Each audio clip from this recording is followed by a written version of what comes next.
Bueno, hoy es un día muy importante para todos los socialistas, para toda la ciudad de Zaragoza. Estamos en este acto de presentación, además con la suerte y la fortuna de que nos acompañe el presidente del Gobierno, Pedro Sánchez. O sea que para mí un placer y un honor compartir escenario en el día de hoy.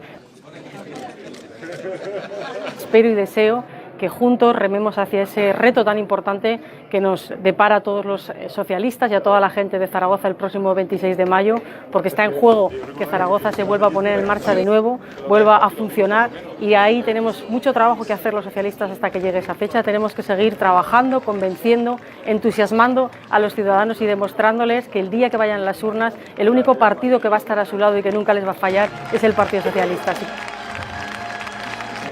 Bueno, le agradezco mucho al secretario general, al compañero Pedro Sánchez, que haya venido hoy a Zaragoza a apoyar mi candidatura a la presidencia del Gobierno de Aragón y también la de Pilar Alegría a la alcaldía de Zaragoza. Un apoyo que entiendo extensible a todos los candidatos y candidatas a las distintas alcaldías de la comunidad. Y estoy muy satisfecho de que nos visite el candidato de la lista del Partido Socialista Europeo, Timmermans, porque el día que se vote a los ayuntamientos y en las comunidades se votará también esa candidatura, que para nosotros es muy importante porque la superación de la crisis, la reconstrucción de los grandes contratos sociales y políticos que requiere superar definitivamente la crisis, pasa fundamentalmente por la Unión Europea.